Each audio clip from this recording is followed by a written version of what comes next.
एक बार भी recording start कर दीजिए अपने पीसी में या लैपटॉप में। जी कर दिया। वो दोनों जगह हो जाएगी, अगर बाई चांस मैं नहीं रहता तो चलती जय रहेगी। जिनेंद्र। जी जी सभी को जय जिनेंद्र। आइए आज का मंगलाचरण शुरू करते हैं और हाथ जोड़ लेते हैं। आवाज आ रही है सभी को मेरी? जी भैया आ रही है।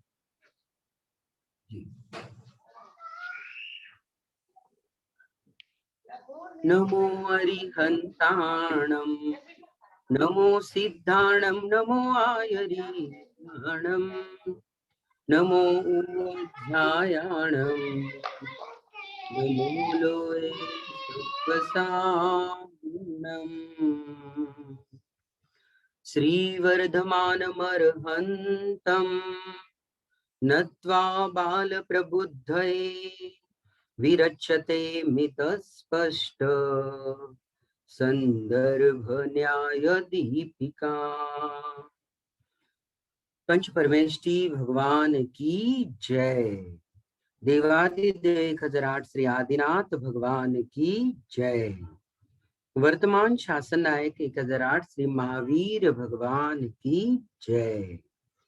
परम पूज्य चारित्र चक्रवर्ती 108 आचार्य श्री शांति सागर जी महाराज की जय। परम पूज्य संत शिरोमणि गुरुवर विद्यासागर जी महाराज की जय। परम पूज्य जगत पूज्य मुनि पुंगव श्री 108 सुधा सागर जी महाराज की जय। समस्त मुनि संघ की जय जय जय जय।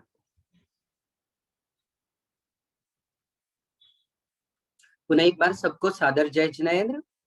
श्री दिगंबर जैन श्रमण संस्कृति संस्थान सांगानेर के द्वारा आयोजित इस अध्यात्म शिक्षण शिविर में मैं आनंद बल्ले सोलापुर महाराष्ट्र से आप सभी का बहुत बहुत हार्दिक स्वागत करता हूं।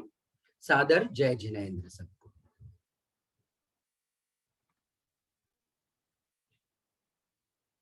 कल की कक्षा में जो वर्ण विषय देखा था उसको हम संक्षेप में 2-3 मिनटों में देखेंगे। अभी कुछ सदस्य जुड़ रहे हैं हमारे, वे सभी सदस्य जुड़ जाने दीजिएगा। अभी क्लास चालू ही हो रही है, प्रारंभ है। एक 5 मिनट में सभी सदस्य जुड़ जाएंगे।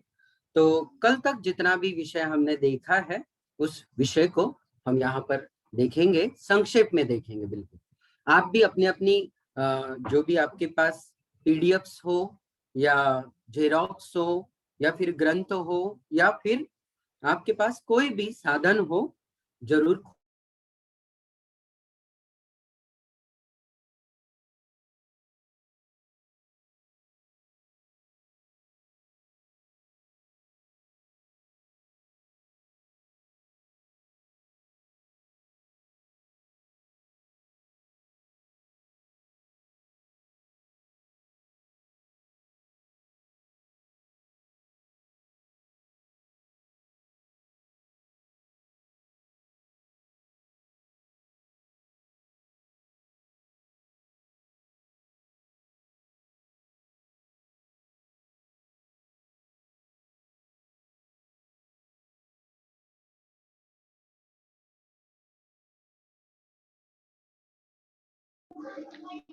संभवतः आदरणीय भैया का माइक बंद हो गया है।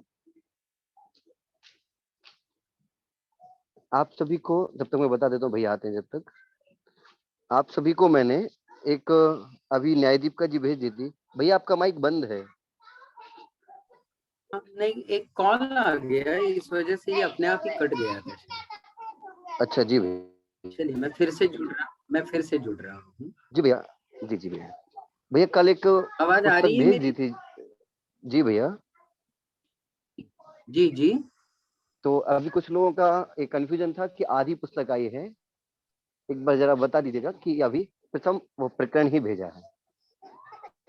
हाँ, कल की कक्षा में भी हमने इस बारे में निवेदन किया था कि हमारे आलोक भैया जी ने इन तीनों अध्यायों में से केवल पहले अध्याय को पीडीएफ बना करके अलग से आपको ग्रुप में भेजा है। आप लोग उसके जेरोक्स निकलवा लीजिएगा। कल कुछ बहनों ने दिखाया था, बहुत सुंदर और बड़ी साइज में जेरोक्स निकल जाता है, आपको देखने में सुविधा हो जाती है उससे। जरूर आप लोग ऐसा प्रयास कीजिएगा। पीडीएफ बहुत शानदार है, क्लियर है बिल्कुल। आप लोग यदि पुस्तकें उपलब्ध ना हो, ग्रंथ ना उपलब्ध हो, तो पीडीएफ से काम कर सकते हैं बिल्कुल। चलिएगा, मैं फिर से एक बार जुड़ जाता हूँ आप सभी के साथ। जब तक हमारे सभी सदस्य जुड़ रहे हैं, कुछ चीजें हम लोग नोट कर लेते हैं, तब तक देख लेते हैं ये सारी चीजें। देखिएगा एक बार, स्क्रीन आपके साथ शेयर हो रही है? हो रही, अच्छा ठीक। जो प्रस्तुत ग्रंथ है, यह न्याय का भूमि का स्वरूप, यूं कहिएगा। जैसे हम लोग बालबोध पढ़ते हैं, जैन बालबोध भाग 1, 2, 3, 4 जो भी हो, तो बालबोध की तरह ही यह न्याय दीपिका बिल्कुल न्याय के ग्रंथों को समझने के लिए बालबोध की ही पुस्तक है, यूं समझ लीजिएगा। बिल्कुल कुछ भी कठिन विषय वस्तु नहीं है। हाँ, ये जरूर है कि आप सभी पहली बार न्याय का कोई ग्रंथ पढ़ रहे हैं, इसलिए थोड़ा सा क्लिष्ट कठिन लग सकता है, लेकिन इतना भी कठिन नहीं है। हम सरल है, सारी दुनिया सरल है, सब सरल है। फिर चलिएगा, इसके रचयिता है श्रीमद अभिनव धर्मभूषण यति जी। अभिनव यह विशेषण यह बतलाता है कि धर्मभूषण नाम के आचार्य प्रवर बहुत सारे हुए होंगे, तो उनसे पृथक अपने आप को दिखाने के लिए अभिनव विशेषण जोड़ दिया है। और यति से तो इस बात का संकेत मिल ही जाता है कि दिगंबर आमनाय के, कुंदकुंद आमनाय के ये उज्जवल महनीय आचार्य रहे हैं। इनके व्यक्तित्व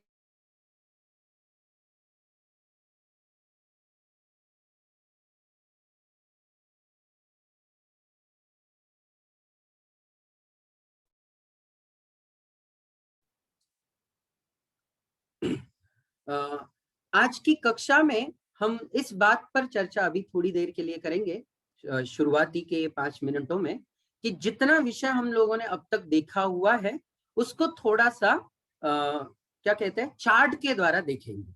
आप स्क्रीन पर अपनी नजरें रखिएगा, एक एक चीज जो भी हमने अब तक पढ़ी है वो सारी चीजें आपके सामने है स्क्रीन पर। शायद मेरे ख्याल से आपको बहुत अच्छे से दिख रहा होगा ये स्क्रीन।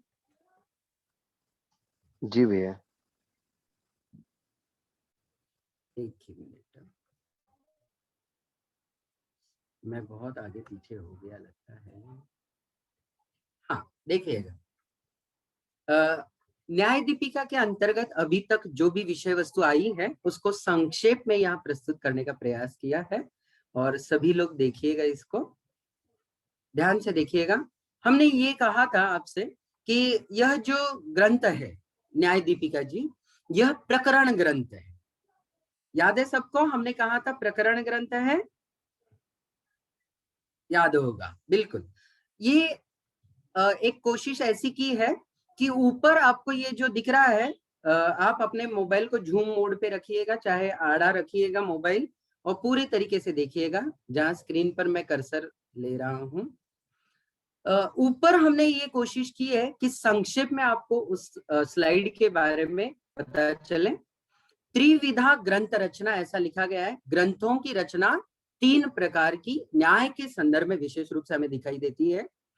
एक होती है सूत्रात्मक, दूसरी प्रकार की ग्रंथ रचना है व्याख्यात्मक, और तीसरी है प्रकरणात्मक। सूत्रात्मक, व्याख्यात्मक और प्रकरणात्मक। इसमें 2-2, 3-3 उदाहरण भी दिए हैं। जैसे सूत्रात्मक ग्रंथों में श्री परीक्षा मुख जी हैं, तत्वार सूत्र जी हैं, और एक अन्य मतावलंबियों का भी सूत्रात्मक ग्रंथ दिया है, न्याय सूत्र। ऐसे व्याख्यात्मक में हम यदि देखें तो प्रमेय कमल मार्तंड जी है, न्याय भाष्य है। और प्रकरणात्मक ग्रंथों में प्रस्तुत यह ग्रंथ न्याय दीपिका जी, आप्त परीक्षा, प्रमाण संग्रह, प्रमाण समुच्चय आदि ग्रंथ आते हैं। ठीक है, तो यह ग्रंथ किस कोटि में आएगा? सूत्रात्मक में आएगा क्या? नहीं। व्याख्यात्मक में आएगा क्या? नहीं। किस में आएगा ये? प्रकरणात्मक। बिल्कुल सही, बहुत बढ़िया। यह दूसरे स्लाइड में इसका कथन किया है कि हमने प्रारंभ का मंगलाचरण पढ़ते समय श्री वर्धमान अरहंतम नत्वा बाल प्रबुद्ध है, यह देखा था कि मंगलाचरण क्यों किया जाता है। किमर्थम मंगलाचरणम, मंगलाचरण भाई क्यों किया जाता है? तो इसके वस्तुतः 5 हेतु हैं, परंतु सबको समाहित करते हुए यहाँ स्लाइड पर आपको 6 हेतु दिखाई दे रहे होंगे। मैंने जानबूझकर संस्कृत रखा है ताकि आपको थोड़ा सा संस्कृत का अभ्यास हो। हाँ, हिंदी में तो आता ही है आप सबको। थोड़ा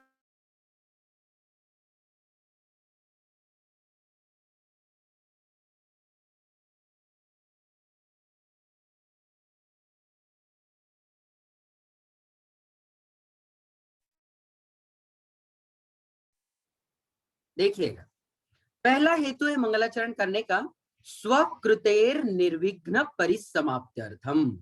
अपनी जो भी कृति होती है उसकी निर्विघ्न परिसमाप्ति के लिए आचार्य देव मंगलाचरण किया करते हैं। दूसरा हेतु दिया है शिष्टाचार का पालन करने के लिए। शिष्टाचार का पालन से तात्पर्य है कि पूर्वाचार्यों ने जो भी परंपराएं हम तक पहुंचाई है उन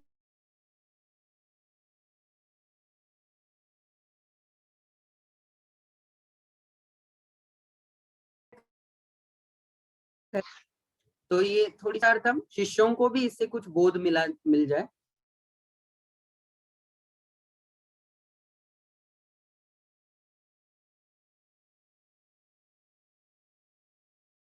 यहाँ पर बोध है। यहाँ पर चौथा जो है कृतज्ञता का प्रकाशन है, मतलब पूर्वाचार्यों के प्रति, पूर्व तीर्थंकरों के प्रति, जो भी हम तक आया हुआ है उनके सबके प्रति कृतज्ञता का प्रकाशन करने के लिए है। और अंतिम जो हेतु है पुण्य प्राप्ति के हेतु है।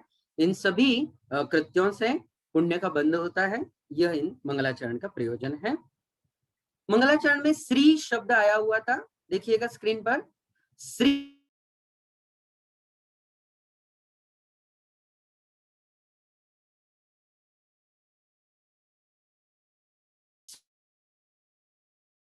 तमोशरणादि स्वरूपा बहिरंग लक्ष्मी। जानते ही है, इस संदर्भ में अधिक विस्तार से कथन नहीं करेंगे। अगला एक सूत्र हमने देखा, बालास त्रिविदाहा। बालास त्रिविदाहा, ये छोटे छोटे जो संक्षिप्त सूत्र बनाए हैं ऊपर, वो जरूर आप लोग याद कर लीजिएगा। चाहे आप स्क्रीनशॉट भी इसकी ले सकते हैं इस वक्त। बालास त्रिविधा का तात्पर्य, बाल 3 प्रकार के होते हैं, मतिकृत बाल, कालकृत बाल और शरीर परिमाणकृत बाल। यहाँ संदर्भ हमारा मतिकृत बालकों से है, जो बुद्धिकृत लाघव है, उन्हीं के लिए यह न्याय दीपिका जी ग्रंथ की रचना विशेष तौर पे की गई है। इसमें आगे हमने देखा था 4 प्रकार के पुरुषार्थ होते हैं। यह केवल भेद प्रभेद देख रहे हैं अभी तक के जितने आए हुए, न्याय दीपिका के अंतर्गत आए हुए भेद प्रभेदों के बारे में हम संक्षेप में बात कर रहे हैं। जो लोग पहली बार जुड़ रहे हैं वे यह सब कुछ विषय वस्तु हो चुकी है, इसका अंदाजा थोड़ा सा लगा सकते हैं। चत्वारः पुरुषार्थाः, पुरुषार्थ कितने होते हैं? 4 प्रकार के होते हैं, धर्म, अर्थ, काम और मोक्ष। मोक्ष को परम पुरुषार्थ कहते हैं क्योंकि यही साध्य होता है, इसी को प्राप्त करने के लिए सारा पुरुषार्थ हमारा हुआ करता है।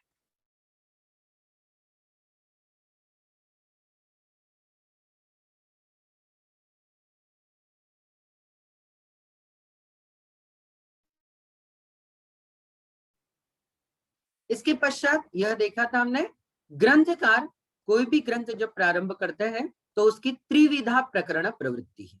3 प्रकार से अपने प्रकरणों का प्रारंभ करते हैं।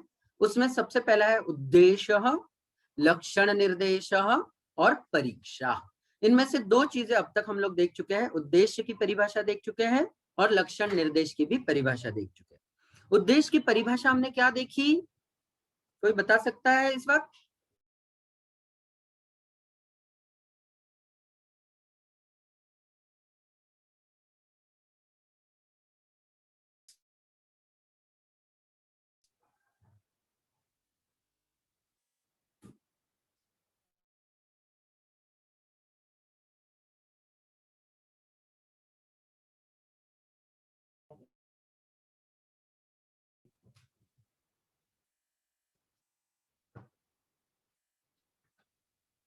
हाँ, स्क्रीन पर बहुत सारे हाथ उठे हुए दिखाई दे रहे हैं। आइएगा शुरुआत करते हैं।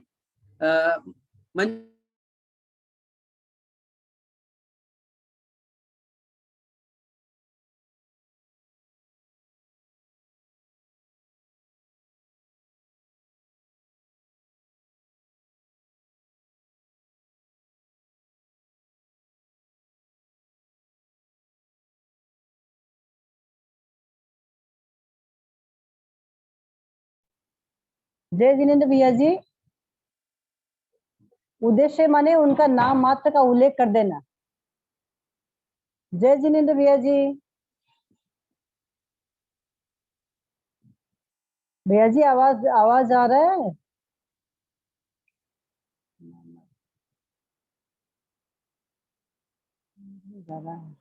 हेलो, मेरी आवाज आ रही है? हाँ हाँ जी भैया जी, नाम मात्र का उल्लेख कर देना या प्रयोजन, नाम मात्र का उल्लेख का प्रयोजन कर देना। जैसे कोई वस्तु बिल्कुल सामान से लेने जा रहे हैं, हाँ, तो सामान का नाम बताना पड़ेगा, ये सामान चाहिए, मतलब नाम बिल्कुल मात्र का उल्लेख करना। सही है, बिल्कुल सही है। विवेक्तव्य नाम मात्र कथनम उद्देश्य, यह परिभाषा है। तृप्ति भाभी जी बोलिएगा, माइक चालू कीजिएगा। जय पंडित जी। जय जी। विवेक्तव्यानाम मात्र कथनम उद्देश्य, नाम मात्र का कथन करना ही उद्देश्य है। थोड़ा करेक्शन कर ले सूत्र में, विवेक्त विवेक्तव्य नाम विवेक्तव्य मात्र कथन, नाम नाम मात्र कथन, मात्र कथन कथनम। उद्देश्य। ठीक, चलिएगा। मतलब किसी भी वस्तु के बारे में नाम का मात्र उल्लेख करना उद्देश्य कहलाता है। लक्षण क्या कहलाता है? अब लक्षण की परिभाषा बताइएगा, कौन बताएगा तुरंत? याद नहीं कर रहे हैं आप लोग? आपको भी मेहनत करनी है सबको। अच्छा, पूर्णिमा भाभी जी, पहला हाथ उठाया आपने। पूर्णिमा भाभी जी।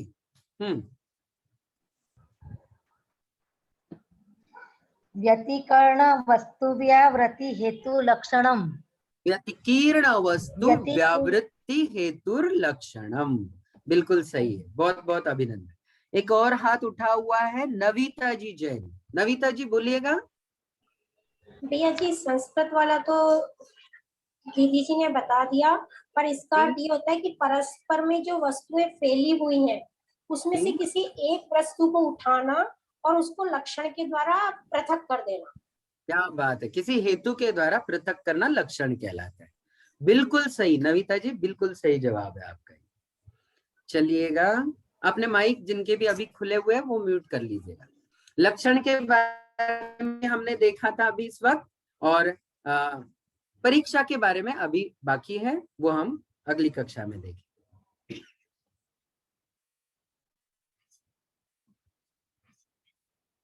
हाँ, हमने लक्षण के दो प्रकार देखे, याद है? लक्षण के दो प्रकार याद है? बिल्कुल, आत्मभूत और अनात्मभूत, बिल्कुल सही। आत्मभूत माने यद वस्तु स्वरूपानुप्रविष्टम, जो वस्तु के स्वरूप में मिला हुआ है, उससे उसको जुदा नहीं कर सकते, उसको कहते हैं आत्मभूत। और जो वस्तु से पृथक होता है उसे कहते हैं अनात्मभूत। उदाहरण दिया था अग्नेः औष्ण्यम, अग्नि की उष्णता को अग्नि से भिन्न नहीं कर सकते, इसलिए आत्मभूत का उदाहरण है यह। और दंडः पुरुषस्य, किसी भी पुरुष का विशिष्ट दंड यह पृथक किया जा सकता है, इसलिए उसको अनात्मभूत कहते हैं, बिल्कुल सही। इसके पूर्व में हमने एक और सूत्र देखा था जिसमें आया था, क्या आया था विषय, कि सप्त तत्वों को जानने के मूलभूत दो उपाय हैं। कौन से दो उपाय हैं वे? प्रमाण और नय। कौन से दो उपाय हैं? प्रमाण और नय। इन्हीं के द्वारा तत्वों का अधिगम माने ज्ञान होता है, और उनको जानने के ये उपायभूत दो साधन है, प्रमाण और नय। इन्हीं के द्वारा जीवादि तत्वों का हमें ज्ञान होता है। जीव अजीव आश्रव बंध संवर्ण जरा मोक्ष, यह 7 तत्व है। परम तत्व है मोक्ष, जिसको कि पाने का हम सभी प्रयास करते हैं। आइएगा, अब तक जितना भी वर्ण विषय हमने देखा वो यहाँ पर आपको डायग्राम्स के द्वारा, चार्ट्स के द्वारा आपको दिखाया है। आप चाहे तो इनके स्क्रीनशॉट बीच बीच में लेते रह सकते हैं, कोई दिक्कत नहीं। आइएगा, आगे चलते हैं हम लोग, अभी फिर से अपने ग्रंथ की ओर चलते हैं। अब देखिएगा, स्क्रीन शेयर हो गई होगी मेरे ख्याल से ग्रंथराज जी की। जी भैया। जी, चलिए।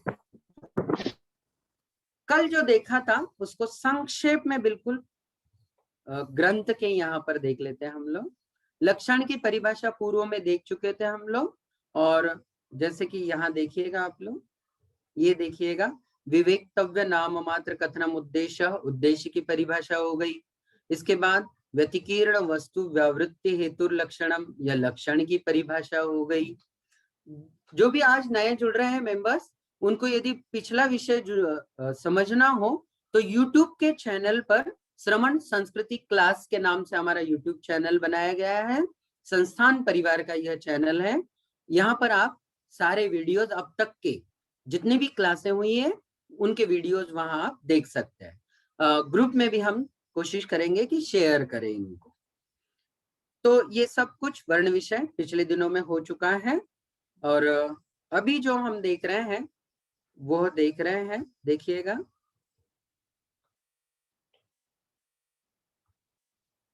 कल की कक्षा में लक्षण के दो भेद भी देखे थे। द्विविधम लक्षणम आत्मभूतम अनात्मभूतम चेति। लक्षण के दो भेद किए, आत्मभूत और अनात्मभूत। उसमें से यद वस्तु स्वरूपानुप्रविष्टम तद आत्मभूतम। देखिएगा फिर से एक बार, जो वस्तु के स्वरूप में ही प्रविष्ट है वह आत्मभूत है। जैसे उदाहरण के तौर पर जीव की ज्ञान दर्शनात्मक पर्याय या ज्ञान दर्शनात्मक गुण, यह जीव के स्वभावों में प्रविष्ट है, उनको जुदा नहीं कर सकते, इसलिए उन्हें कहा गया है आत्मभूत। जैसे कि उदाहरण दिया है, औष्ण्यम ही यथा अग्नेः औष्ण्यम, अग्नि की उष्णता, औष्ण्यम ही अग्नेः स्वरूपम, उष्णता अग्नि का स्वरूप है, और वह अग्निम अपादिभ्यो व्यावर्तयति। वो क्या करती है उष्णता, अग्नि को जलादि के अन्य पदार्थों से व्यावृत करती है, पृथक करती है। इसी तरीके से अनात्मभूत में देखा, तद विपरीतम अनात्मभूतम। अनात्मभूत लक्षण वो कहलाता है जो वस्तु के स्वरूप में प्रविष्ट नहीं हुआ, तादात्म्य संबंध को प्राप्त नहीं हुआ, ऐसा लक्षण कहलाता है अनात्मभूत। और उदाहरण दिया था दंडः पुरुषस्य। जैसे बहुत सारे लोग बुजुर्ग बैठे हुए हैं, उनमें से किसी ने डंडा पकड़ा हुआ है तो उसको हम कहेंगे दंडः पुरुषम। और ऐसे में कोई यदि कहता है दंडिनम आनय, दंडी पुरुष को बुला के ले आओ भैया, तो ऐसे में वो दंडी व्यक्ति तुरंत ही उन सभी पुरुषों में से अलग हो जाएगा। व्यावृत्त करना ही लक्षण का मूलभूत हेतु हुआ करता है। लक्षण का हेतु यही होता है, याद रखिए। इतना विषय हमारा कल तक की कक्षा में हो चुका था। आज हम थोड़ा आगे चलते हैं। देखिएगा, पांचवा परिच्छेद, 1 से लेकर के 4 परिच्छेद अब तक के इन पिछली कक्षाओं में हो चुके हैं। पांचवा परिच्छेद आज शुरू करते हैं। यहाँ तक यदि कोई दिक्कतें हो, यहाँ तक कि यदि कोई संबंधित शंकाएं हो, कोई सवाल जवाब लिखते समय आपको कठिनाइयां आई हो, तो आप अंतिम 10 मिनट में हमारे साथ सवाल जवाब के दौरान जुड़ सकते हैं। देखिएगा, पांचवा परिच्छेद, असाधारण धर्म वचनम लक्षणम इति केचित। केचित माने कोई दार्शनिक या कोई धर्मवेत्ता ऐसा भी कहते हैं कि असाधारण धर्म वचनम लक्षणम, लक्षण की उन्होंने अपनी परिभाषा बनाई। जैसे हम लोग बना के आए थे, परस्पर व्यतिकरे सति एनान्यत्वम लक्ष्यते तल्लक्षण, और दूसरी परिभाषा थी व्यतिकीर्ण वस्तु व्यावृत्ति हेतुर लक्षणम। तो इन दोनों परिभाषाओं से भिन्न थोड़ी यह परिभाषा हमें स्क्रीन पर दिख रही है। यह जैनाचार्यों की परिभाषा मूलतः दिगंबर आमनाय की नहीं है। यह इसीलिए कहा गया है केचित। केचित का मतलब कोई। इसमें अब यदि 37 नंबर की टिप्पणी हम नीचे देखते हैं, हमने कहा था पहली कक्षा में आपको यह कैसे देखना है। तो 37 नंबर की टिप्पणी में लिखा हुआ है, नैयायिकाः हेमचंद्राचार्या वा। नैयायिक नाम के दार्शनिक हैं, और हेमचंद्राचार्य तो श्वेतांबर परंपरा के एक महान आचार्य हुए हैं, श्वेतांबर परंपरा में। तो आप दोनों ने भी ये बात की है, कौन सी बात, कि असाधारण धर्मवचनम लक्षणम इति केचित लिखा है। तद अनुपपन्नम, ऐसा नहीं है, मतलब ये लक्षण का योग्य लक्षण नहीं है, कदापि लक्षण की ये सम्यक परिभाषा नहीं है, ये यहाँ कहा जा रहा है। अब ये समझते हैं हम कि असाधारण धर्मवचन लक्षण क्या है। बिल्कुल संक्षेप में बात करेंगे, बहुत कठिन विषय को हम नहीं बनाएंगे यहाँ पर, और इसका विस्तार से वर्णन भी प्रसंग में यहाँ पर नहीं दिया गया है, इसलिए बिल्कुल सामान्य से सुनिएगा। संभव है कि यह पूरा पहला अध्याय होने के पश्चात हम पुनः इस पर थोड़ी सी चर्चा डिटेल में करेंगे। तब तक आपके पास भी न्याय के संदर्भ में जो भी अन्य मतावलंबी दार्शनिक हैं उनकी थोड़ी बातें श्रवण में आ जाएगी, सुनने में आ जाएगी, तब आपको यह विषय थोड़ा और क्लियर हो जाएगा। अभी सामान्य से सुन लीजिएगा। तो नैयायिक नाम के दार्शनिक है, नैयायिक वैशेषिक, ये दोनों योग भी कहलाते हैं बाद में जाकर के। थोड़ा सा संक्षेप में, बिल्कुल संक्षेप में सुनिएगा, ध्यान से सुनिएगा, लेकिन मैं थोड़ी सी बातें इन दर्शन के संदर्भ में कह रहा हूं। आप सभी लोग अपने अपने कॉपी पेन नीचे रखिएगा, जितना संभव है एकाग्रता से सुनिए, केवल सुनने का काम कीजिए।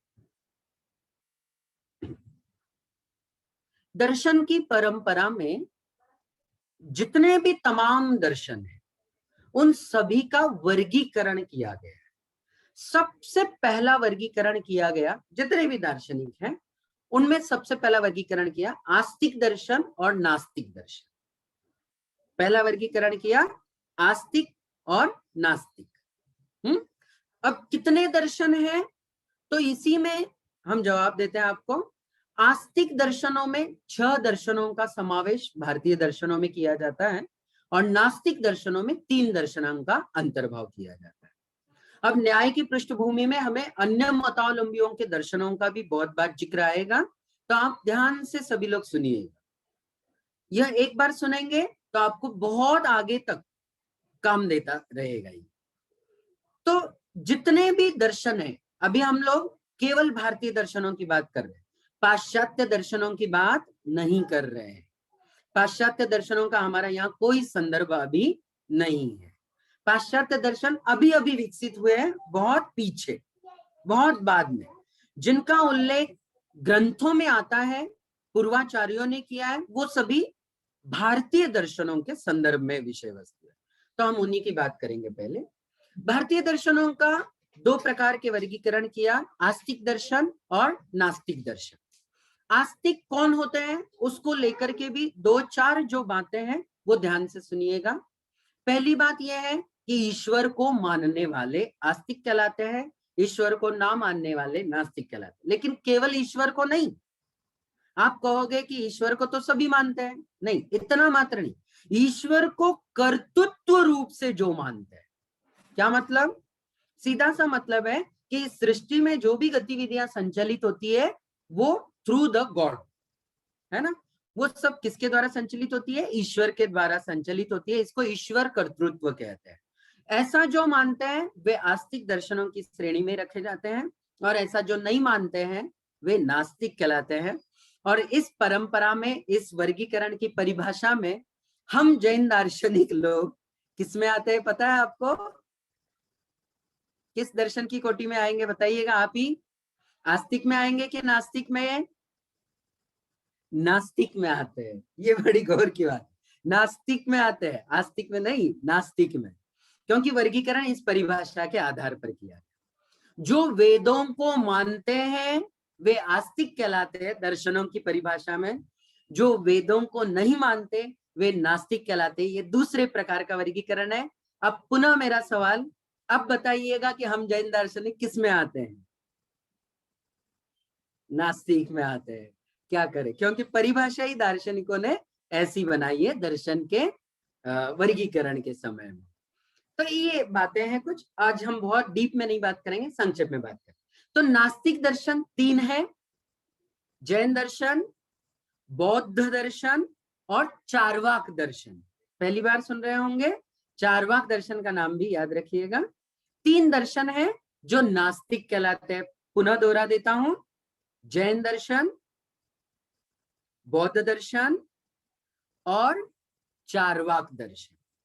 ठीक है, हम बाद में इनकी बहुत बातें करने वाले, क्योंकि आने ही वाले ये सभी, इन सबकी, है ना, यूं समझिएगा कि हमारे पास एक ऐसी वॉशिंग मशीन है, इन सबको बिल्कुल धोते रहेंगे अच्छे से, और इतनी धुलाई करेंगे कि इनके सिद्धांत किस तरीके से गलत है, इनके प्रस्तुत किए हुए सिद्धांतों में कितनी सारी कमियां हैं, ये सब लोग ये सारी बातें हम लोग इस न्याय की पृष्ठभूमि में देखते रहेंगे। जैसा जैसा विषय आएगा हमारे पास, यूं समझिएगा कि सबसे बेस्ट वॉशिंग पाउडर है इस वक्त जैन न्याय के नाम से, और इस मशीन में सब धुल जाएंगे, सारे दाग धुल जाएंगे जो भी अन्य मतावलंबियों ने मिथ्यात्व के नाम पर सारे संसार में लगा दिए हैं।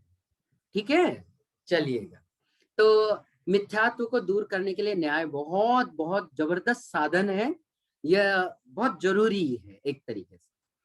तो नास्तिक दर्शनों की बात की। आस्तिक दर्शनों के अंतर्गत षट दर्शन आते हैं। षट, इसमें विशेष तौर से सारे, केवल नामोल्लेख कर रहा हूं, देखिएगा।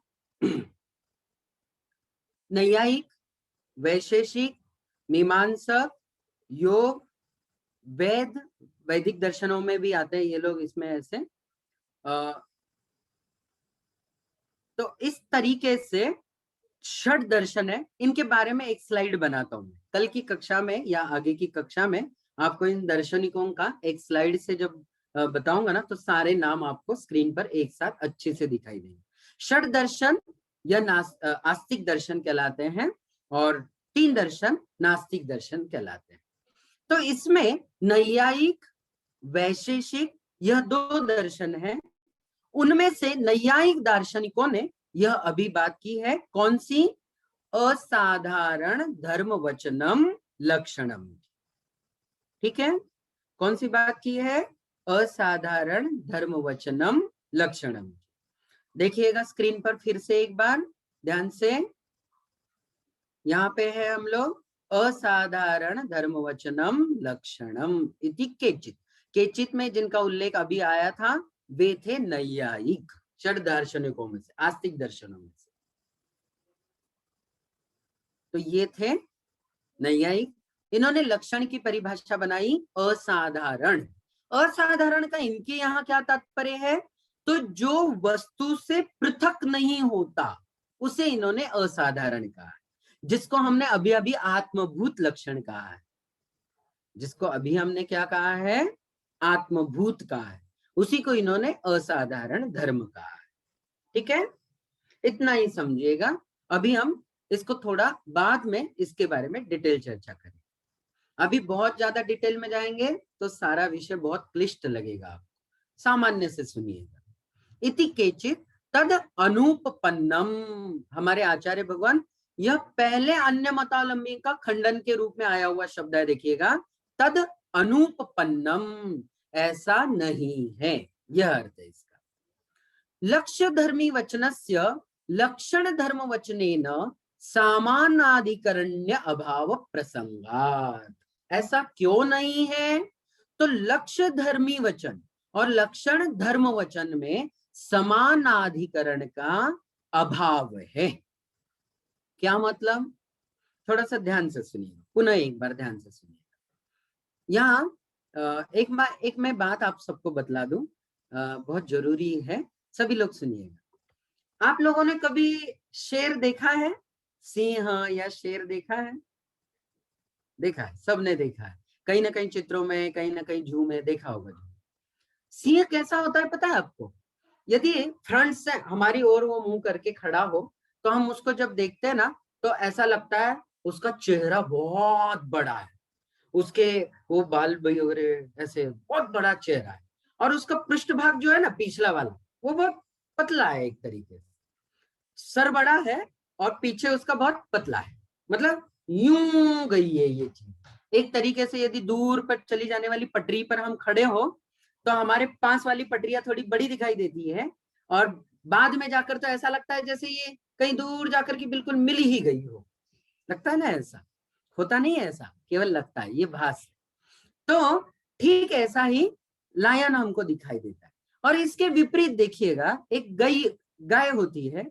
गाय को यदि हम अपनी ओर मुंह करके खड़ी हो उसको देखें तो कैसा दिखाई देती है? मुंह तो छोटा दिखाई देगा, मुंह छोटा दिखाई देगा, और उसका पेट बड़ा दिखाई देगा। तो ये दो अंतर है खास तौर पे। क्या अंतर है? कोई भी भाषा या व्याकरण या साहित्य होता है वो गोमुखी होता है। कैसा होता है? गोमुखी होता है। प्रवेश करते समय तो ऐसा लगता है हाँ समझ में आ गया, बहुत आसान सा है, इतना सही है, अच्छा समझ में आ गया, हाँ इतनी सी तो बात है, जल्दी समझ में आ गया ऐसा लगता है। लेकिन जब उसकी गहराइयों में हम उतरते हैं ना तो फिर ये ऐसे बढ़ता जाता है, ऐसे बढ़ता है जैसा है जैसे गाय का पेट फूल रहा हो। कितना बड़ा होता है गाय का पेट भी, हाँ? तो ये साहित्य और व्याकरण के संदर्भ में उसको कहते हैं गोमुखी होता है, गाय के प्रवेश द्वार की तरह होता है।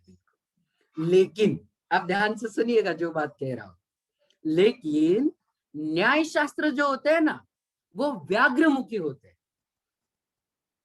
न्याय शास्त्र जो है वो व्याघ्रमुखी है। क्या मतलब व्याघ्रमुखी का? दिखने में बहुत ऐसे भयानक दिखते हैं, हाँ दिखने में ही बड़े दिखते हैं, ऐसा लगता है जैसे प्रवेश करना बड़ा कठिन हो। हाँ शेर बड़ा खतरीला जानवर है एक तरीके से, है ना, डरावना है। सिंह का मुख कितना डरावना है बिल्कुल। तो दिखते समय न्याय के जो ग्रंथ है पहली बार में ऐसे लगता है अरे बाप रे अपना विषय नहीं है भैया, चलो यहाँ से जय जिरत कर लेते हैं। लेकिन ये केवल दिखने भर का है। बाद में जब आप प्रवेश करोगे तो आप कहोगे अरे इसमें कुछ है ही नहीं, क्या कठिन है, दिख केवल कठिन रहा था, है कुछ भी कठिन नहीं। अंदर विषय वस्तु संक्षिप्त हो जाती है, विषय वस्तु का फैलाव ज्यादा नहीं है न्याय शास्त्र में। हाँ वही साहित्य में भाषा विषयों में विषय बहुत गहरा होता था, विषय वस्तु प्रमेय वस्तु बहुत बढ़ती जाती है, जबकि न्याय के ग्रंथों में विषय वस्तु बहुत संक्षिप्त है। जिस पे चर्चा हम करेंगे वो प्रमेय विषय वस्तु अधिक नहीं है। ठीक है, साधनों की बात की जाती है, याद रखिएगा न्याय में तो साधन तो सीमित होंगे और साधनों से जिसे हम जानना है, जो कार्य सिद्ध करना है, वो तो अमाप अनंत फैले हुए हैं। एक चीज समझ में आई आपको, गोमुखी और व्याघ्रमुखी। तो हमारा न्याय कौन से मुखी में आता है? व्याघ्रमुखी। दिखने में थोड़ा सा कठिन दिखता है लेकिन होता नहीं। ठीक है, तो आप शेर को देख करके, लायन को देख करके आपको डरने की कोई आवश्यकता नहीं है। कितने भी बड़े ग्रंथ हो उसमें प्रवेश करना थोड़ा सा कठिन है, लेकिन एक बार प्रवेश किया फिर सरल ही सरल है विषय। इसीलिए हिम्मत से और थोड़ा अपने आप को थोड़ा हमेशा मोटिवेट करते रहिएगा, नहीं पढ़ना है हमें है ना। हाँ हाँ चलिए, आप लोग हमारे साथ लगातार जुड़े हुए हैं, बहुत बहुत शुक्रिया। चलते हैं। तो आचार्य भगवान क्या कह रहे देखिएगा, यहाँ आप सभी को थोड़ा सा ग्रामर की तरफ से ले चलता हूं। विशेष और विशेषण, इसका पता है सभी को? विशेष और विशेषण, यह देखिएगा नाम सर्वनाम जो होता है ना, जिनके बारे में बात की जाती है वो कहलाते हैं विशेष, और जो भी उस संबंध में कहा जाता है वो कहलाता है विशेषण। तो यहां भी वही बात है, धर्मी और धर्म। धर्म जो है वह लक्षण रूप है और जो धर्मी जो है वो लक्ष्य रूप है। थोड़ा सा नोट कर लीजिए, ऐसा समझ में नहीं आए, आप अपनी कॉपियों में थोड़ा नोट कर लीजिए। जो बता रहा हूं ना, इस परिभाषा को थोड़ा फैला कर लिखिएगा अपनी कॉपी में। ये नीले अक्षरों में जो दिख रही है ना, इसको कॉपी में नोट कर लीजिए। मैं बताता हूं फिर आपको करना क्या है, देख करके नोट कर लीजिए, थोड़ा जल्दी कीजिएगा। असाधारण धर्म वचनम लक्षणम, इसको कॉपी में नोट कर लीजिए। कर लिया? अब पेंसिल से ये जो बाद का लक्षणम दिख रहा है ना, इसके नीचे बाण बना के, तीर बना के लिखो लक्ष्य। लक्ष्य लिखो, ये पहला वाला शब्द। फिर उसी के नीचे लिखो धर्मी, उसी के नीचे तीर बना के लिखो धर्मी। ठीक है। अब ये जो बाकी बचा हुआ है ना, असाधारण धर्म वचनम, इसको नीचे तीर बना के लिखो लक्षण, उसी के नीचे लिखो धर्म।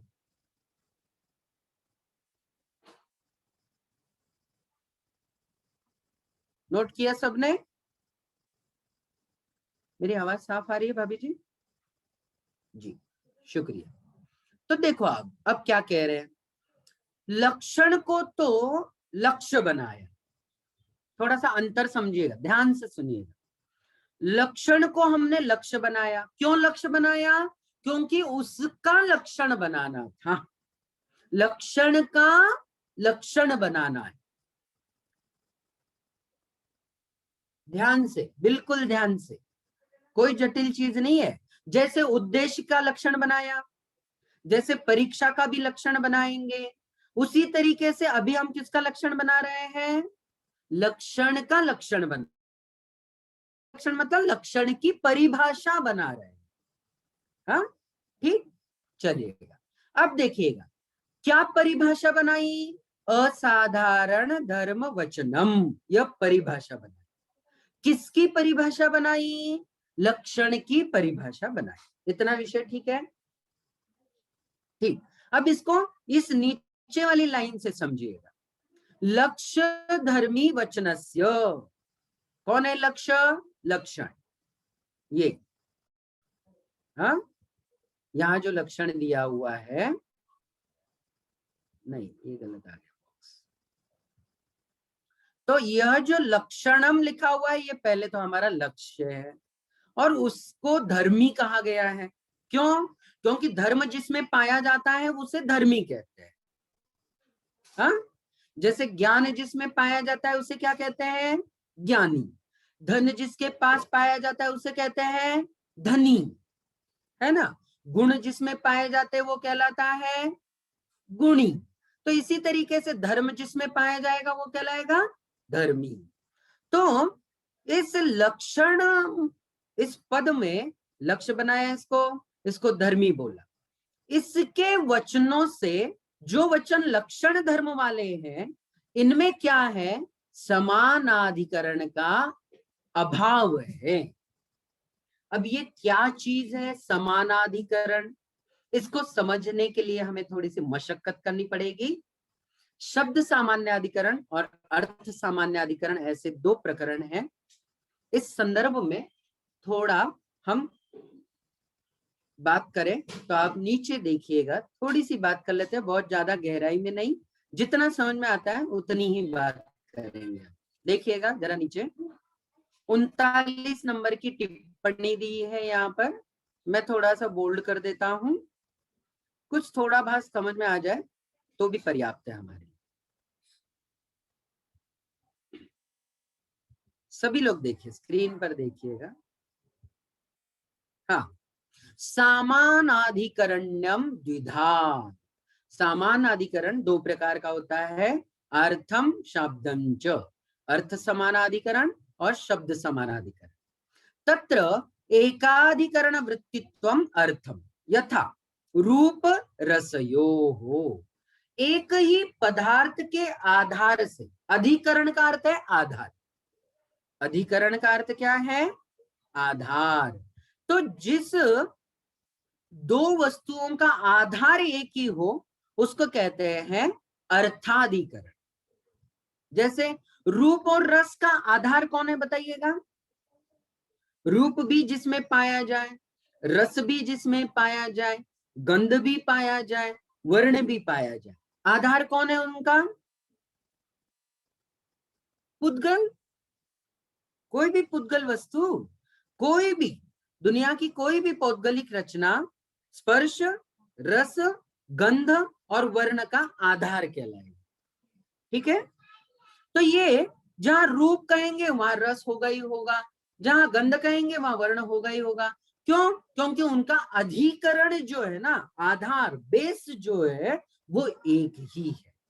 तो जब ऐसा होता है उसको कहते हैं अर्थ समानाधिकरण। सुन लीजिएगा, केवल सुन लीजिएगा, इसकी बहुत ज्यादा चर्चा या बहुत ज्यादा उपयोग हमारे लिए नहीं होने वाला है। संक्षेप में एक ही लाइन में यहाँ समाप्त किया है। ऊपर तो टिप्पणीकार ने ये सब कुछ विषय जोड़ा है, जोड़ दिया है, तो हम समझते हैं, थोड़ा सा जितना बन सकता है उतना समझे। नहीं भी आता है समझ में तब भी समझने का प्रयास कीजिएगा, सुन लीजिएगा। शाब्दम तो एकार्थ प्रतिपादकत्वे सति समान विभक्तिकत्वम भिन्न प्रवृत्ति निमित्ता नामेकस्मिन् अर्थे वृत्तित्व रूपम वा यथा नीलम कमलम। अब देखिएगा, नील कहो चाहे कमल कहो, ये भिन्न भिन्न नहीं है। नीलम विशेषण है किसका? कमलम का। नीलम कमलम, नीलोत्पलम कहते हैं उसी को, उत्पल भी इसी को कहते हैं। तो नीलम कमलम में क्या हुआ? नीलम में भी विभक्ति एक ही है, कमलम में भी विभक्ति एक ही है, ठीक है। जबकि रूप और रस में विभक्ति एक ही हो ऐसा जरूरी नहीं था। वर्ण, गंध, रूप, रस इनकी विभक्तियां अलग अलग हो सकती थी। वहां अधिकरण एक था अर्थ की दृष्टि से, लेकिन यहाँ क्या है? शब्द की दृष्टि से अधिकरण ही है। क्यों? क्योंकि नीलम में भी नपुंसकलिंग है, कमलम में भी नपुंसकलिंग है। समान विभक्ति, समान कारक, समान ही सब कुछ है, ठीक। प्रकृते शाब्दम समानाधिकरण्यम ग्राह्यम वचन शब्द प्रयोग। वचन भिन्न भिन्न हो सकता है लेकिन उनका शब्द प्रयोग एक ही है। वचनेन ही वचनस्य शब्द सामान्याधिकरणम।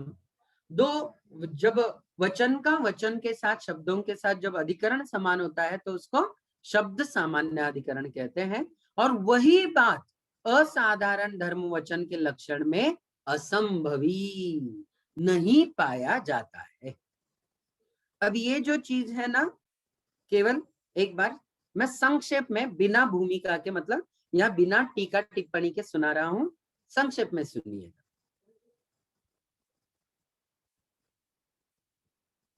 हाँ, आचार्य भगवान ने क्या कहा है, ध्यान से सुनिएगा, केवल सुनिएगा।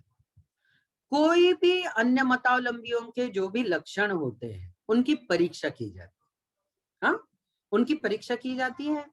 तो परीक्षा करते समय हमारे पास 3 प्रकार के कसौटियां हैं कस कर देखने की, कि सामने वाले ने जो भी बात की है यदि इन 3 दोषों से रहित है तो वो सच कह रहे या सही कह रहे हैं, ऐसा कह सकते हैं।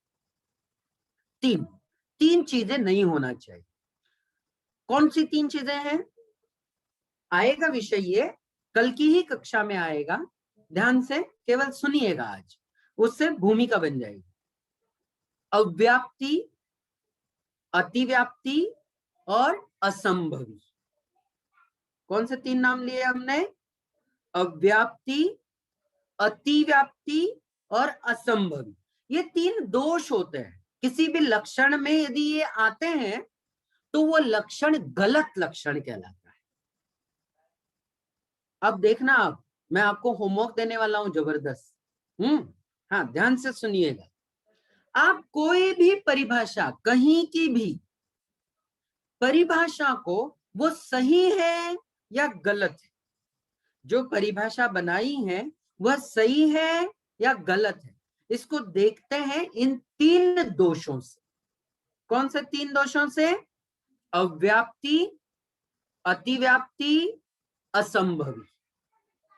देखो, जो लक्षण बनाया है वह पूरे जितने भी लक्ष्य हो, मान लो 100 हमारे पास चीजें हैं, उन सबका लक्षण एक ही बनाया, तो 100 के 100 में जब घटित होता है तो वो व्यापक लक्षण कहलाता है। जबकि कोई लक्षण हमने बनाया तो है लेकिन सब में घटित नहीं हो रहा है, 100 में से 10-20 में घटित हो रहा है, बाकी में नहीं हो रहा है, या 80 में घटित हो रहा है, 20 में नहीं हो रहा है, तो उसको कहते हैं अव्याप्त लक्षण। क्या कहते हैं उसको? अव्याप्त। इसके बारे में हम कल बात करने वाले हैं। यह सारी परिभाषाएं न्याय दीपिका जी में ही आ रही है, लेकिन यहाँ अभी असंभवी आया था ना, शब्द और सामान्याधिकरण के असंभव दोष आता है, उसको थोड़ा सा सुन लीजिए। तो एक होता है अव्याप्ति दोष, दूसरा होता है अतिव्याप्ति। कई बार क्या होता है, लक्षण जो लक्ष्य है उसमें तो रहता ही रहता है, लेकिन जो लक्ष्य नहीं भी है उसमें भी चला जाता है, तो उसको कहते हैं अतिव्याप्ति। और असंभवी लक्षण तो ऐसा होता है, बना तो दिया लक्षण लेकिन पाया ही नहीं जा रहा है, वो लक्ष्य में ही नहीं हो रहा है, लक्ष्य में ही नहीं घटित हो रहा है, उसको कहते हैं असंभवी दोष। तो ये जो अभी बताया ना, असाधारण धर्म वचनम लक्षणम, यह ऐसा लक्षण है, असंभव है, आचार्य कह रहे।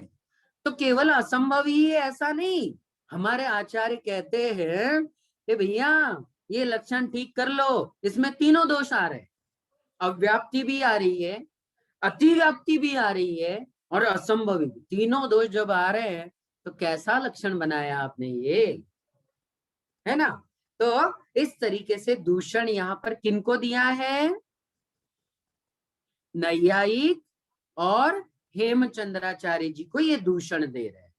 कोई विषय ज्यादा नहीं बढ़ाया, यहाँ कोई स्पष्टीकरण मूल में तो नहीं दिया हुआ है, ठीक है। यहाँ एक अभी पंक्ति थी, क्या दिया है देखो यहाँ पर, हाँ, शेषम, ये देखिएगा कर्सर जहां है, शेषम परिशिष्टे दृष्टव्यम, परिशिष्ट के अंतर्गत इसमें कुछ पीछे पेजेस जोड़े गए हैं, उसे परिशिष्ट नाम दिया है। परिशिष्ट का मतलब क्या होता है, सब कुछ तो हम बतला चुके हैं, लेकिन और भी जो बच गया फिर भी उसे देखने के लिए परिशिष्ट का उपयोग किया जाता है। अच्छा, आप लोगों को ग्रंथों में परिशिष्ट दिखाई देते हैं, अंत में होते हैं, बाद में बिल्कुल ग्रंथ के अंत में। तो परिशिष्ट, हाँ भाभी बिल्कुल, परिशिष्ट क्यों कहते हैं उसको, सब कुछ कहने के बाद भी जो बच गया, कह नहीं पाए यहाँ पर, उसको कहते हैं परिशिष्टम। हाँ, उसको अंत में जोड़ दिया जाता है, तो वहां हम लोग देख सकते हैं, ठीक है। चलिएगा, 9:15 बजने जा रहे हैं। बहुत ज्यादा डोज हम नहीं देंगे अभी तो, है कि नहीं, जितना सुपाच्य हो उतनी ही बात करेंगे। फिर भी आज की कक्षा में थोड़ा सा हेवी विषय था, लेकिन मुझे नहीं लगता कि इतना भी कठिन आपको लगा होगा, है ना। हंसते खेलते पढ़ रहे हैं, आराम से पढ़िएगा, कोई मेडल नहीं चाहिए अपन को कि हम पहले पहुंच गए, भैया हमारा पहले सबसे खत्म कर दिया, कोई जरूरत नहीं। आइएगा, अब यहाँ पर हम लोग रुक जाते हैं आज की कक्षा में, और जिन भी महानुभावों को इसी संदर्भ में यहाँ तक के वर्ण विषय में यदि कोई भी शंका हो, कोई भी कह रहा हूं मैं, आपके मन में जो भी बात है आप मुझसे पूछ सकते हैं इस वक्त। और जिन महानुभावों को जल्दबाजी हो, जाना चाहते हैं, उनके अन्य काम विशिष्ट हो, वो यहाँ से जिनवाणी स्तुति करके जरूर विदा हो सकते हैं। कल पुनः मिलेंगे उनके साथ हम लोग। जय जिनेंद्र, तब तक के लिए उनको आइएगा। बाकी जो लोग हमसे जुड़ रहे हैं इस वक्त, वो अपना माइक मैं नाम लेता जाऊंगा, जिनको पहले पूछना है वो हैंड रेज का एक ऑप्शन होता है, जैसे ऊपर स्क्रीन पर दिख रहे हैं, आप हैंड रेज का ऑप्शन इस्तेमाल कर सकते हैं। चलिएगा, सबसे पहले ज्योति जी जुड़ी हुई है हमारे साथ। ज्योति जी, जय जिनेंद्र। हाँ, जय जिनेंद्र पंडित जी साहब। आज मैं ना इसकी भूमिका पढ़ रही थी, प्रस्तावना, तो इसमें ऐसा लग रहा था कि कुछ दूसरे मतलब मुनि और दूसरे उनका भी नाम है क्या इसमें? जी जी जी बिल्कुल, जितने भी महान महान न्यायाचार्य और उनकी कृतियां रही हैं वे प्रस्तावना में जोड़ दी गई है। और दरबार लाल जी कोटिया जी ने ये बहुत अच्छी प्रस्तावना लिखी है, शानदार प्रस्तावना लिखी है। आज मैंने 33 पेजेस पढ़े, तो मुझे यही लग रहा था कि कुछ नहीं, दूसरे धर्म के लोगों के नाम भी लग रहे हैं इसमें, मुझे ऐसा महसूस हो रहा था। जी जी बिल्कुल बिल्कुल, जैसे दिग्नाग वगैरह आए होंगे बहुत, हाँ जी, हाँ जी, हाँ जी, है ना, आज के इसमें आया होगा, जो कभी हमने सुने नहीं है अपने धर्म में, तो इसलिए लग रहा था। नहीं, बहुत, मैं भी आज सुनाना चाह रहा था, लेकिन क्या है कि एक ही दिन में सारी चीजें परोसूंगा ना, तो आप लोग कहोगे भैया पच नहीं रहा है हमें तो। हाँ, डिफिकल्ट भी लग रहा था प्रस्तावना आगे, ये जो आप विषय ले रहे ये भी था उसमें थोड़ा थोड़ा, तो अभी क्या कीजिएगा, मेरे साथ चलते रहेगा, आप जी जी, थोड़ा हाँ, बहुत देख यही करूंगी लीजिएगा। मैं। हाँ, अदरवाइज बहुत डिफिकल्ट होगा वो पढ़ना फिर। ठीक है, आप मेरे साथ चलिएगा, साथ रहेंगे तो कोई ज्यादा कठिन नहीं लगेगा। आपकी और जैसा अभी तो, हाँ अभी तो क्या है कि विस्तृत विषय है, लेकिन उसको हम संक्षिप्त करके जितना सरल हो सकता है उतना समझने का प्रयास करेंगे। आपके साथ एक बार सुनेंगे ना, जी जी जी।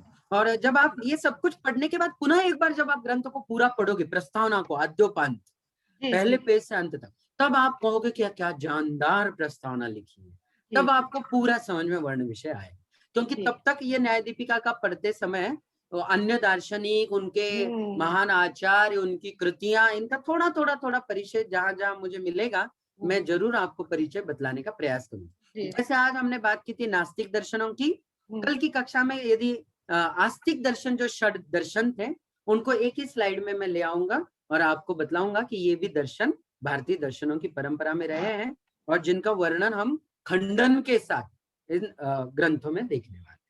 जी, धन्यवाद जी। जय जी। जय जी। आइएगा अलका जी चांदीवाल।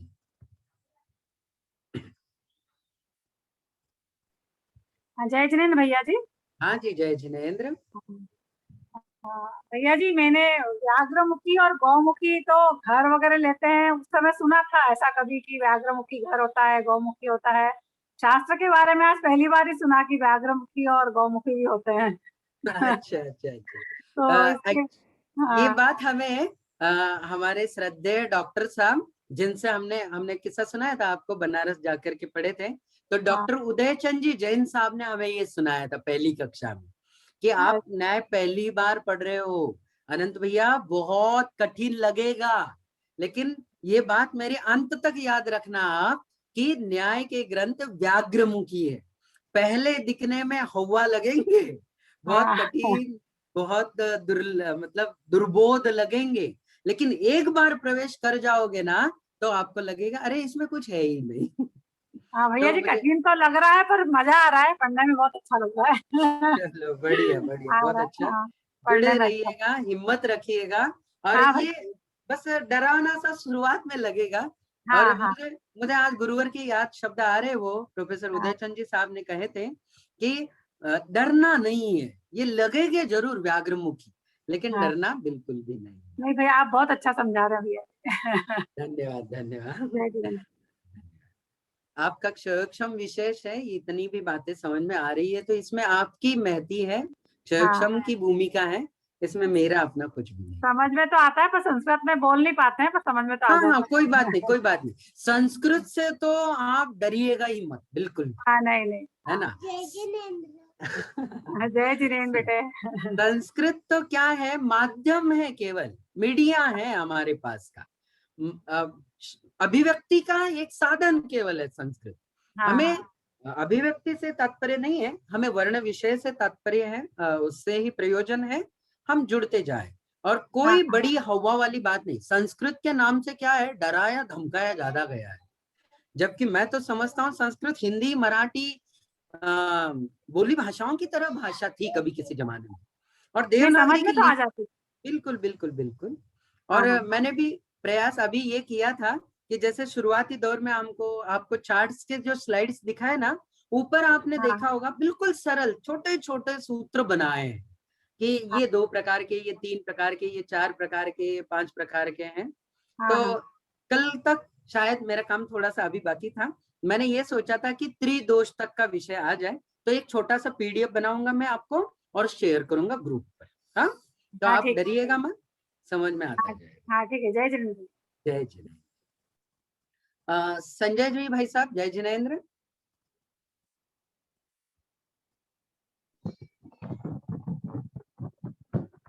जय जिनेन्द्र। जय जिनेन्द्र। अच्छा, मैं ये पूछ रहा था, ये न्याय दीपिका ग्रंथ आप अभी हमें कुछ समय के लिए पढ़ा रहे हो जी, तो हमें आगे भी इससे मतलब पूरा जोड़े रख सकते हो ताकि हम इसका पूरा अध्ययन कर सके।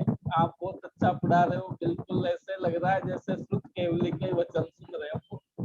आपकी आवाज थोड़ी साफ नहीं आ पा रही है, मैं सुन नहीं पा रहा हूँ। यदि कहीं आप हवा वगैरह चल रही हो तो खिड़की थोड़ी बंद कर लीजिएगा। हाँ, अब आवाज आप साफ बहुत आ रही। अच्छा पढ़ा रहे हो, आप बहुत अच्छा पढ़ा रहे हो, ऐसा महसूस हो रहा है जैसे हम श्रुत केवली के वचन सुन रहे हो। अरे और भैया हमें आप इससे आगे भी निरंतर जोड़े रख के, ये कुछ समय के लिए ही नहीं पढ़ाए, मतलब ऑनलाइन में मतलब रोज पढ़ाते रहे बोले, देखो, आपका मैं बड़ा जिनसे उपकार होगा। संजय भैया, मैं जिनसे एक बार हाँ। जुड़ जाता हूँ ना, उनके साथ हमेशा के लिए जुड़ जाता हूँ। और मैंने तो हाँ। हमेशा मेरे अपने जो भी स्वाध्याय प्रेमी भाई बहन जुड़े हुए हैं, उनसे सबसे कहा था कि ये हमारा एक परिवार है, इस परिवार से बिछड़ना मत किसी वजह से, जुड़े रहिएगा।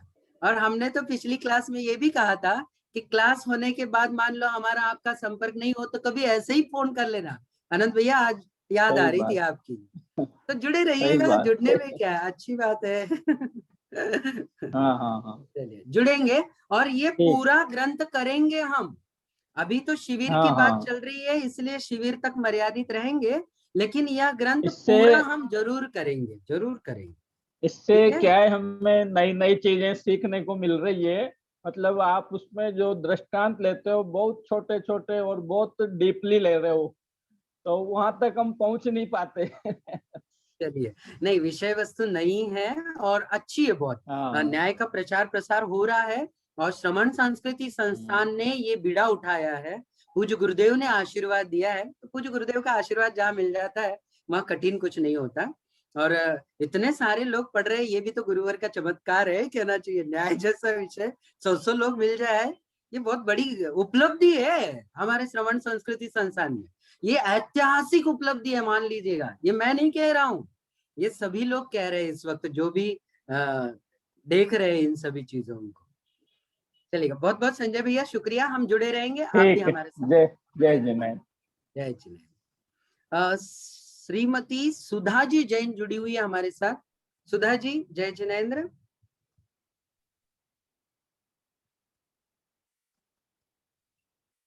शायद मेरी आवाज उन तक नहीं पहुंच रही। सुधा, SMT सुधा जैन लिखा हुआ है स्क्रीन पर। कोई बात नहीं। हाँ, आवाज आ रही है क्या मेरी सुधा जी? जय जिनेंद्र भैया जी। जय जिनेंद्र जी। हाँ आ रही है भैया जी। हाँ बोलिए। जय जिनेंद्र भैया जी। जय जिनेंद्र।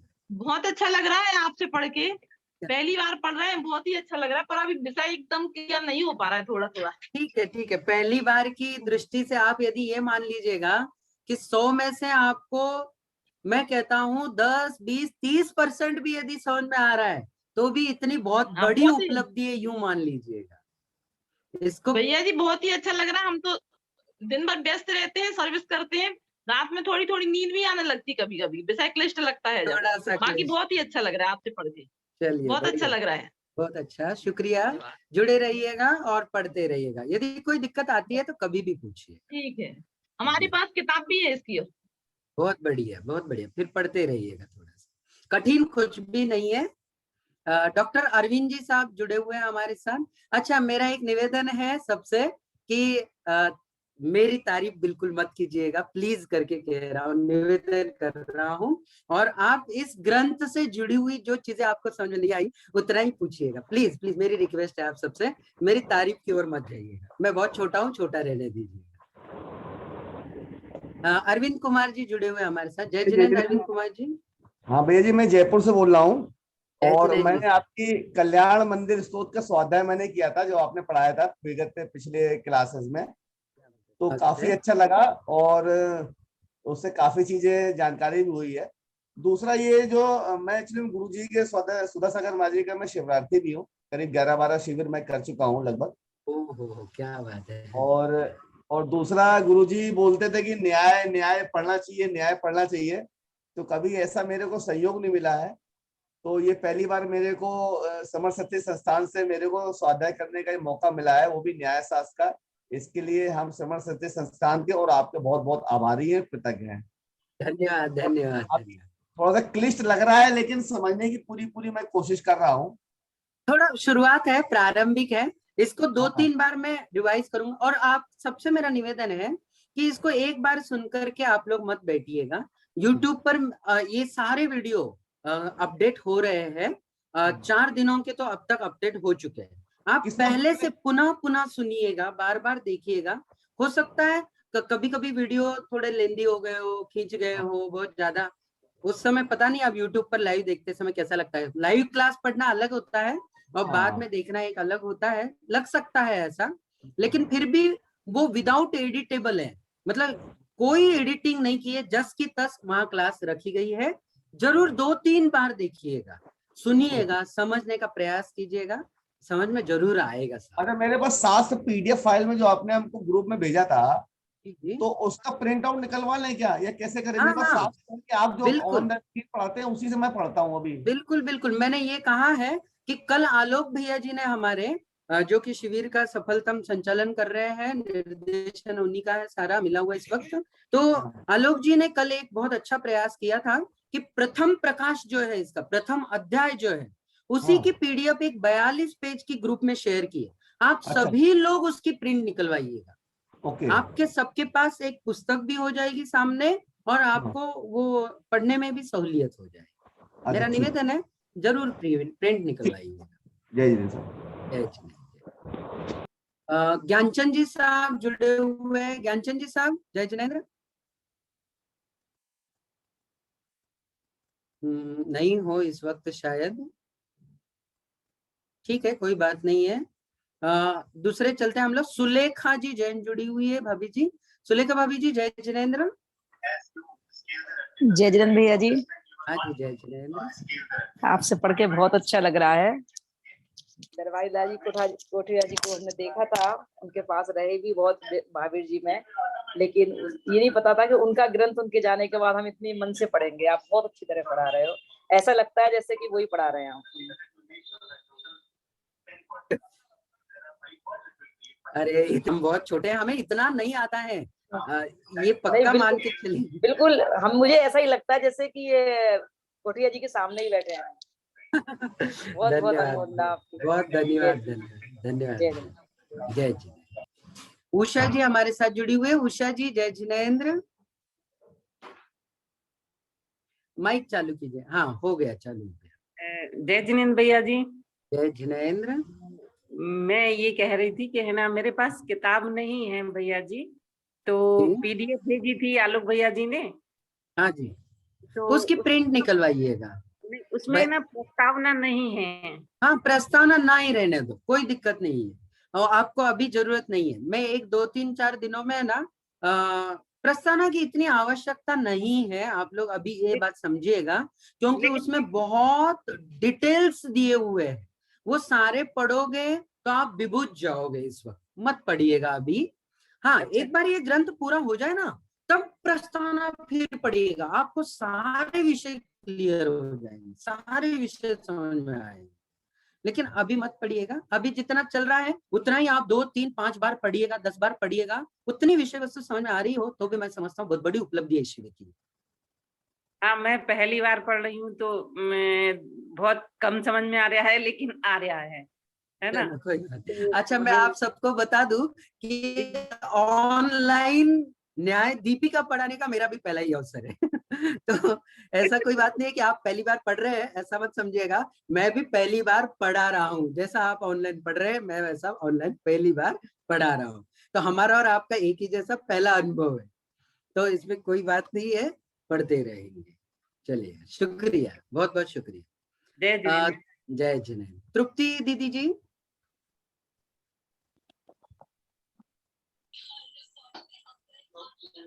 जय हिंद पंडित जी। हाँ जी, जय जिनेंद्र भाभी, बोलिए। पंडित जी बोल रहे थे आस्तिकता के आपने 6 दर्शन बताए थे, वो कौन कौन से हैं? 6 दर्शनों के बारे में कल बात करेंगे, डिटेल में बात जी। एक पंडित जी और है, यह ग्रंथ किस प्रयोजन से लिखा गया है? आपने एक क्वेश्चन भेजा था, तो इसका मुझे आंसर नहीं समझ में आ रहा है। मंगलाचरण में एक शब्द दिया है, बाल प्रबुद्धये। जी जी जी, समझ गए होंगे। धन्यवाद। जय जिनेंद्र। हमारे साथ मुकेश जी जैन जुड़े हुए हैं। मुकेश जी जैन साहब, जय जिनेंद्र। जय जिनेंद्र भैया जी। जय जिनेंद्र। भैया जी, मुझे पूछ रहा था, ये तादात्म्य संबंध, संश्लेष संबंध और सहयोग संबंध क्या है? अच्छा, ये संबंधों की बात है।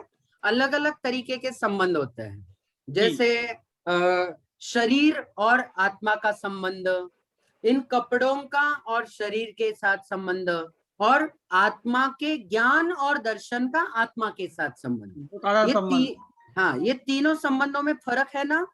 हाँ, तो ये तीनों संबंध ही इन तीनों में आते हैं जो आप पूछ रहे हैं। मतलब कौन सा किसमें आ रहा है समझना थोड़ा सा। ये वर्ण विषय हमारा अभी यहाँ पर नहीं है, इनकी डीपली परिभाषा है, और वर्ण विषय के बारे में हम बाद में भी बात कर सकते हैं, जहाँ विषय आएगा इसका। ठीक है, जय जिनेंद्र। जय ज्ञानचंद जी साहब, जय जिनेंद्र। हाँ जी, भैया जी, जय जिनेंद्र। जय जिनेंद्र। आनंद जी, आपने मुझे लिंक तो भेजी थी व्हाट्सएप ग्रुप में ज्वाइन करने के लिए, लेकिन मुझे ग्रुप में ज्वाइन हुआ, मुझे कोई मैसेज मिला ही नहीं। मेरा तो स्वाध्याय चला गया आज का लिंक। क्यों? आज अभी जुड़े तो है आप? नहीं, मैंने ज्वाइन किया है, पुरसर सिद्धूपाई से ज्वाइन किया है मैंने। पुरसर सिद्धूपाई जो मेरा पूरा ग्रुप था, मैं सभी के लिए जी, मैं सभी के लिए बतला दूं। घंटे बाद हुआ, मतलब अच्छा, खाली 15 मिनट ही मिली आज। ठीक है, मैं बता रहा हूँ आपको कि आप कभी भी इस बात के लिए मत बैठे रहिएगा। एक तो क्या है कि दिन भर जो भी क्लासेस चल रही है ना, उनकी एक ही लिंक है। आप पुरुषार्थ सिद्धिपाय से आइएगा, उस लिंक से आप मेरी क्लास में इस वक्त आ जाएंगे।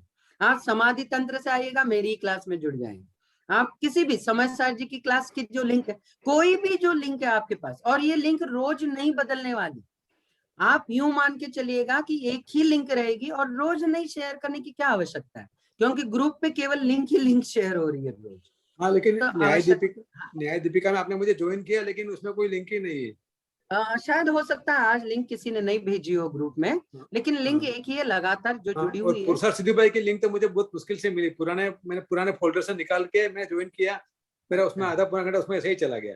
चलो कोई बात नहीं है। आज हमने पूरा पहला आधा घंटा तो पिछला ही भाग रिवाइज किया था केवल, तो हो सकता है कल की यूट्यूब के वीडियो में आप देख सकते हैं आज की क्लास जो मिस हो गई है।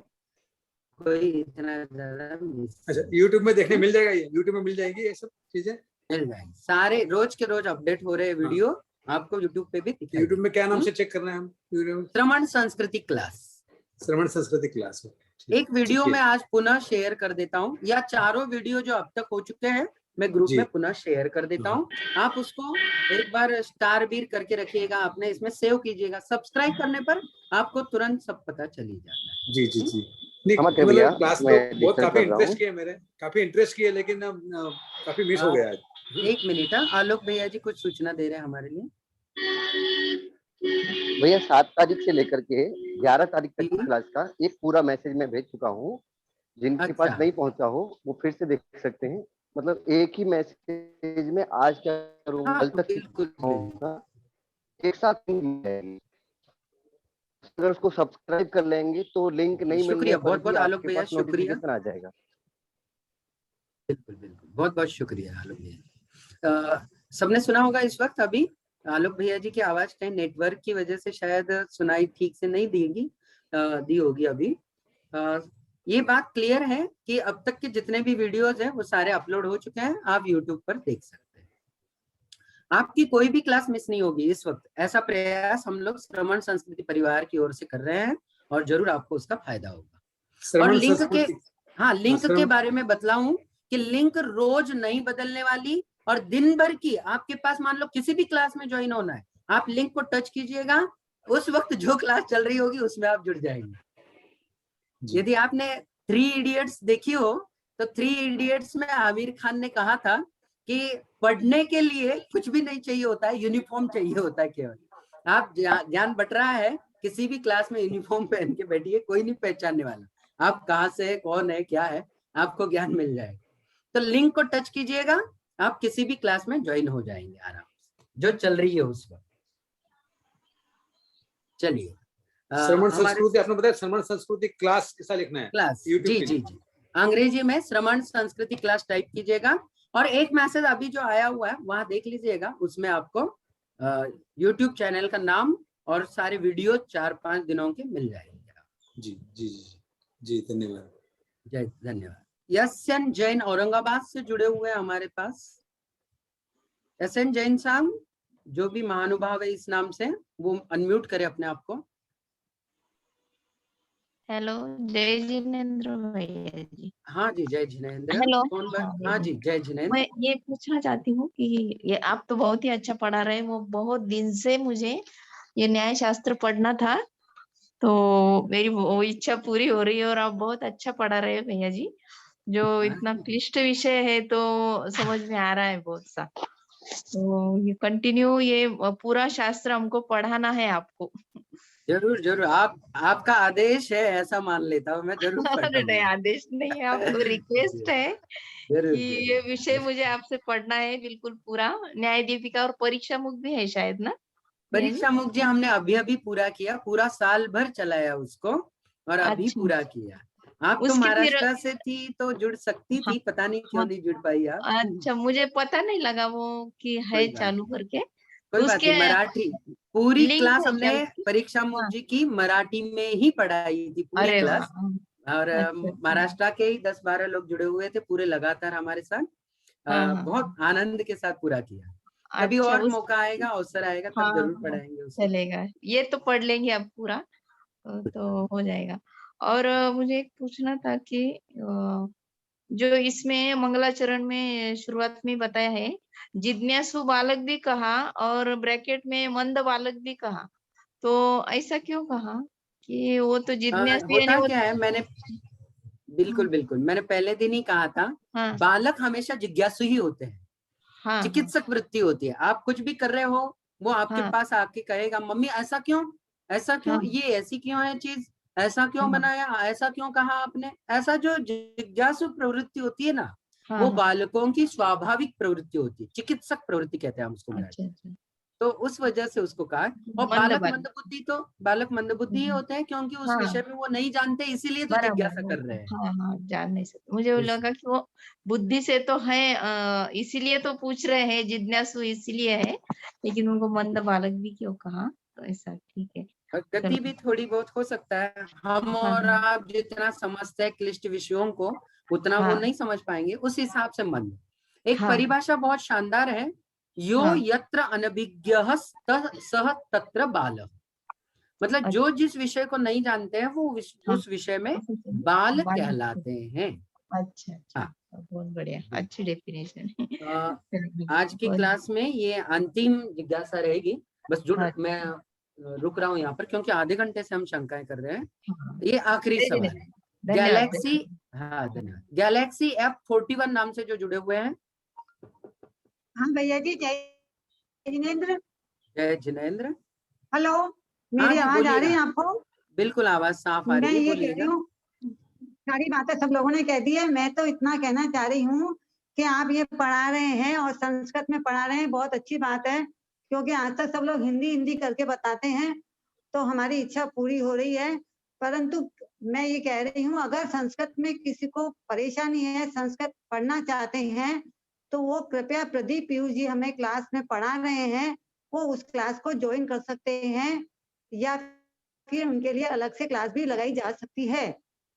बहुत अच्छा, और बहुत वो अच्छा। पीएचडी हैं और उन्होंने सारी किताब की हर तरह से उन्होंने समझा रखा है। 6 किताबों में उनका पूरा कातंत्र रूपमाला है। आप जो भी पढ़ना चाहें वो कृपया मेरे नंबर पे कांटेक्ट कर सकते हैं। बहुत बहुत धन्यवाद। आप चैट बॉक्स में अपना नंबर दे दीजिएगा अपने नाम के साथ। क्या नाम बताया आपने अपना? शैल बाला, जयपुर। अच्छा, जय बाला जयपुर। शैल, SHAIL, अच्छा, शैल बाला, शैल बाला, हाँ। ओके। तो अभी प्रदीप पीयूष जी हमको पढ़ा रहे हैं, जबलपुर के हैं, आप तो जानते होंगे उनको। जी जी जी, ब्रह्मचारी प्रदीप भैया जी को जानते हैं, जरूर जानते हैं। हाँ, हमारा उनकी प्रतिभा से उपयोग, विद्वत्ता का उपयोग कर सकें, इसलिए। आप ठीक चैट है, बॉक्स में नंबर डाल दीजिएगा आपका अपना, लोग जुड़ जाएंगे आपसे। धन्यवाद, बहुत बहुत धन्यवाद। आइए आज यहाँ पर रुक जाते हैं, बहुत समय हो गया है। आज कुछ नए भी लोग जुड़े थे इसलिए थोड़ी देर ज्यादा ले लिया। कल से हम निर्धारित करेंगे 9:30, मतलब 9:30 पे पूरा कर लेंगे हम लोग कल से, ठीक है? चलिए, जावाणी के ज्ञान से सूझे लो कालो, सोवाणी मस्तक नमो सदा देत हूँ दो। 9 बार नमो का मंत्र भैया पढ़े। आपका नंबर बोल दीजिए एक बार, फोन नंबर।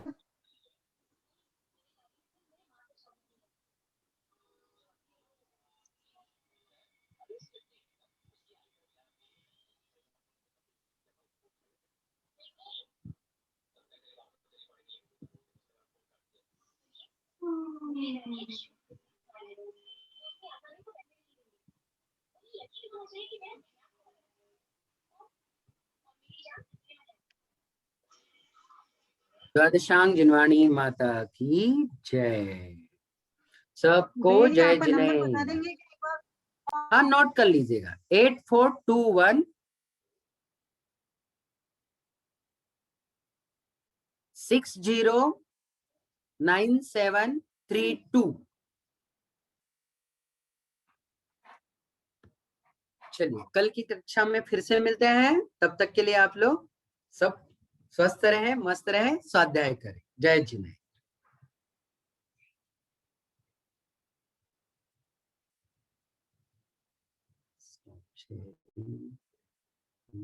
क्यों आ गया? एंड नहीं आया है आलोक भैया लैपटॉप में जी। होंगे जी भैया। हाँ, लीव का ऑप्शन आ रहा है मेरे पास, एंड का नहीं आ रहा जी है। मैं एंड कर देता हूँ भैया। हाँ, ओके। जय जिनेंद्र। जय जिनेंद्र।